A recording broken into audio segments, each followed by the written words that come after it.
श्री स्वामी समर्थ. जय जय स्वामी समर्थ. तुम्हा सर्वांचं पुन्हा एकदा अगदी मनापासून आपल्या या नवीन व्हिडिओमध्ये मी स्वागत करते. येत्या 29 जुलैला आहे बुधवारी गुरुपौर्णिमा.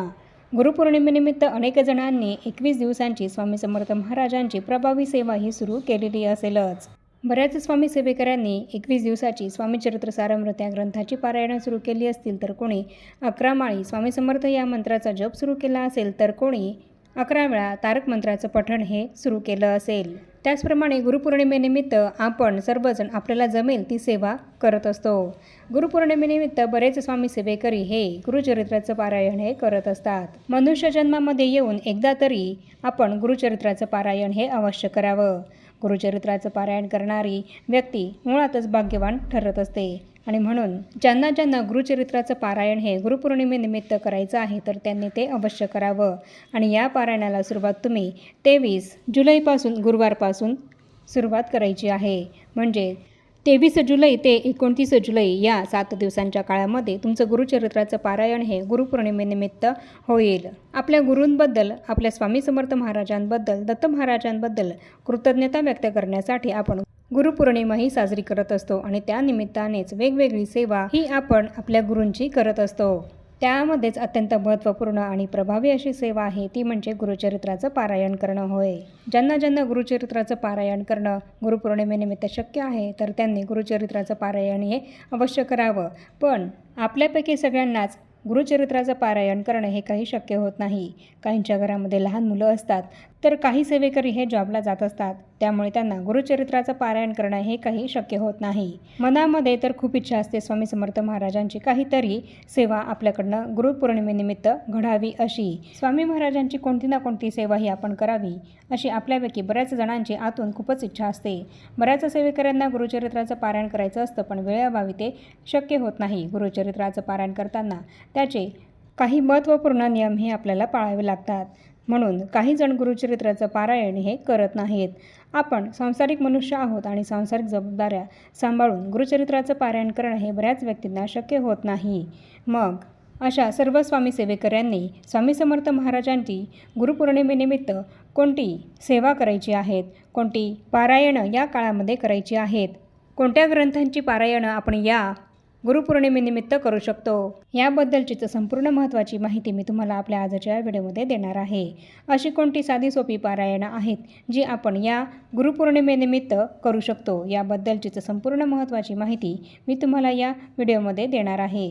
आणि तसंच या ग्रंथांची पारायणं करत असताना आपल्याला कोणते नियम आणि अटी या पाळायच्या आहेत, याबद्दलची संपूर्ण महत्त्वाची माहिती मी तुम्हाला आपल्या आजच्या व्हिडिओमध्ये सांगणार आहे. त्यामुळे ही अत्यंत महत्त्वपूर्ण माहिती जाणून घेण्यासाठी तुम्ही हा व्हिडिओ कुठेही स्किप न करता शेवटपर्यंत पूर्ण बघा आणि कमेंटमध्ये श्री स्वामी समर्थ लिहायला विसरू नका.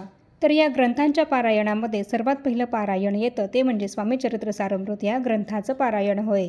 गुरुचरित्राचं पारायण करत असताना जितके खाण्यापिण्याचे नियम आपल्याला पाळायचे असतात, तर तितके नियम स्वामी चरित्र सारामृत या ग्रंथाचं पारायण करत असताना आपल्याला पाळायची काहीही गरज नाही. फक्त आपल्याला मांसाहार हा कडकडीत बंद ठेवायचा असतो आणि दुपारी 12 ते 12:30 या वेळेमध्ये ही सेवा आपल्याला चुकूनही करायची नसते. तर फक्त हे 2च नियम आपल्याला स्वामी चरित्र सारामृत या ग्रंथाचे पारायण करत असताना पाळायचे असतात. आणि संकल्पयुक्त तुम्ही जर ही सेवा करत असाल, तर तुम्हाला परान्न हे सुद्धा या काळामध्ये वर्ज्य करायचं असतं. हे पारायण करत असताना जर तुम्हाला परान्न वर्ज्य करता आलं तर अतिशय उत्तम. या ग्रंथामध्ये एकूण 1 ते 21 अध्याय आहेत आणि या संपूर्ण 21 अध्यायांचं पठण करण्यासाठी आपल्याला जवळजवळ 1 ते 1.5 तास हा लागत असतो. तुमच्या वाचनाच्या स्पीडवर तुम्हाला या ग्रंथाचं पारायण करताना वेळ हा लागेल. तर मग तुम्ही गुरुपौर्णिमेनिमित्त 23 जुलै ते 29 जुलै या 7 दिवसांच्या काळामध्ये स्वामी चरित्र सारामृत या ग्रंथाचे 7 पारायणं करू शकतात.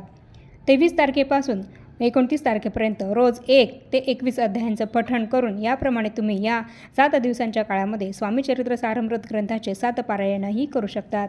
आणि जर तुम्हाला इतकाही वेळ नसेल, तर मग तुम्ही या ग्रंथातील 1 ते 3 अध्यायांचे क्रमशः पठण करू शकतात. म्हणजे पहिल्या दिवशी जर तुम्ही पहिले 3 अध्याय पठण केले, तर दुसऱ्या दिवशी तुम्हाला 4 ते 6 अध्याय पठण करायचे आहेत आणि त्यानंतर तिसऱ्या दिवशी तुम्हाला 7 ते 9 असे क्रमशः तुम्हाला अध्याय पठण करायचे आहेत. म्हणजे क्रमशः रोज 3-3 अध्याय तुम्हाला 7 दिवसांमध्ये पठण करावे लागतील. आणि या पद्धतीने जेव्हा तुम्ही या ग्रंथाचे पारायण कराल तर तेव्हा तुमचं सप्ताह काळामध्ये एक पारायण हे पूर्ण होईल. आणि त्याचप्रमाणे या ग्रंथाचं पारायण करत असताना जर तुम्ही श्री स्वामी समर्थ या मंत्राच्या 11 माळी जप केला तर अतिशय उत्तम.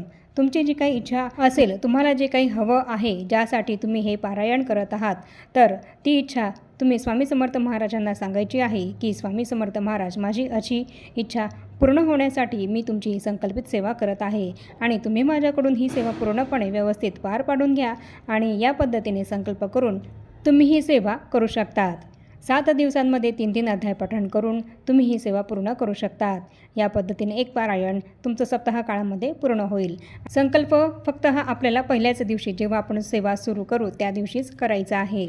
किंवा मग तुम्ही संपूर्ण 21 अध्यायसुद्धा या सप्ताहाच्या काळामध्ये रोज पठण करू शकतात. म्हणजे रोज तुम्हाला 1 ते 21 अध्यायांचं पठण करायचं आहे. या पद्धतीने 7 पारायण हे तुमच्या या ग्रंथाचे पूर्ण होतील. या पद्धतीने तुम्ही ही सेवा करू शकतात. तर याप्रमाणे आपलं हे पहिलं पारायण झालं. आणि दुसरं पारायण आपल्याला कोणत्या ग्रंथाचं करायचं आहे, तर जर तुम्हाला स्वामी चरित्र सारामृत या ग्रंथाचंही पारायण करणं शक्य होत नसेल तर मग तुम्ही अशावेळी श्री सप्तशती गुरुचरित्र सार या ग्रंथाचं पारायण हे करू शकतात. या पोथीचं पारायण तुम्ही करू शकतात.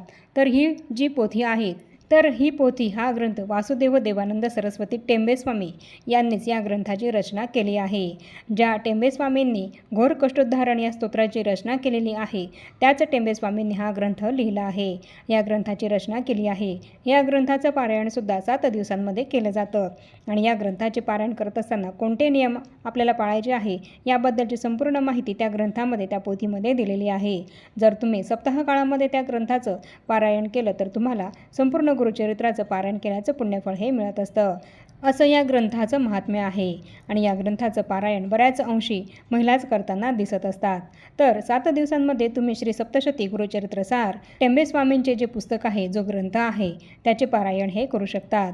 आणि जर तुम्हाला या ग्रंथाचं पारायण करत असेल तर तुम्ही हा ग्रंथ आधीच तुमच्या घरी आणून ठेवायचा आहे. आणि हा ग्रंथ तुम्हाला कुठे मिळेल, तर तुम्ही हा ग्रंथ तुमच्या घराजवळ जिथे कुठे पूजेचे स्टॉल असतील, पूजेचे सामान, पूजेची पुस्तकं जिथे मिळत असतील तर तिथे तुम्हाला ही पोथी, हा ग्रंथ मिळून जाईल.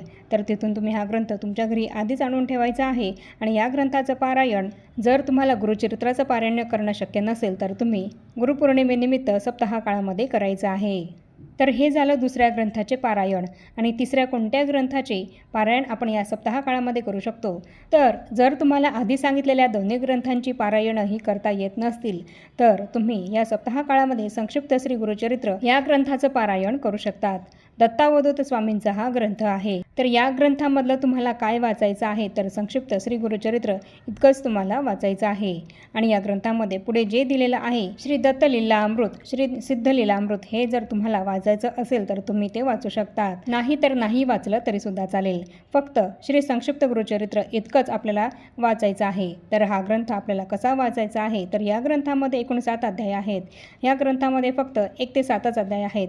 यामुळे या ग्रंथाचं पारायण करण्यासाठी फक्त अर्धाच तास हा आपल्याला लागणार आहे. त्यामुळे या सप्ताह काळामध्ये 7ही दिवस आपण संपूर्ण 7 अध्यायांचं पठण या सप्ताह काळामध्ये दररोज करायचं आहे. म्हणजे रोज 7ही अध्यायांचं पठण आपल्याला या सप्ताह काळामध्ये रोज करायचं आहे.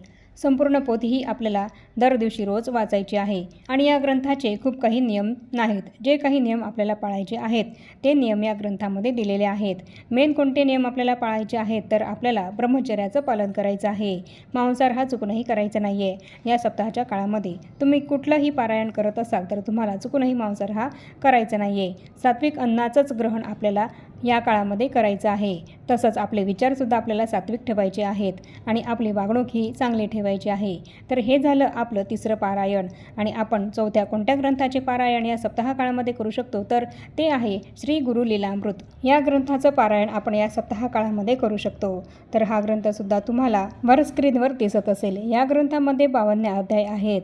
तर याचे पारायण तुम्ही करू शकतात. या ग्रंथाचे नियमसुद्धा अगदी साधे सोपे आहेत आणि त्यामध्ये कथासारसुद्धा दिलेला आहे. म्हणजे जर तुम्हाला एखादा अध्याय कळला नाही तर तुम्ही त्याचा कथासारसुद्धा वाचू शकतात. यामध्ये 52 अध्याय आहेत, तर तुम्हाला हे 52 अध्याय 7 दिवसांमध्ये पठण करायचे आहेत.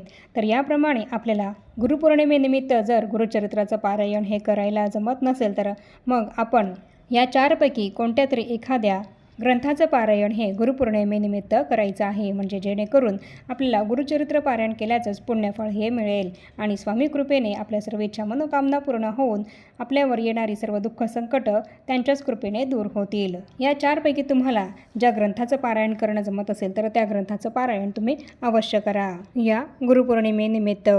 आणि आता या छोट्याशा माहितीसह आपण आपला आजचा हा व्हिडिओ इथेच थांबवूया. चॅनलवर जर तुम्ही पहिल्यांदाच आला असाल तर चॅनलला जरूर सबस्क्राईब करा आणि या व्हिडिओला जास्तीत जास्त लाईक आणि शेअरसुद्धा नक्की करा. आणि भेटूया पुन्हा अशाच नवीन एका माहितीपूर्ण आणि महत्त्वपूर्ण व्हिडिओसोबत. तोपर्यंत सर्वांना श्री स्वामी समर्थ.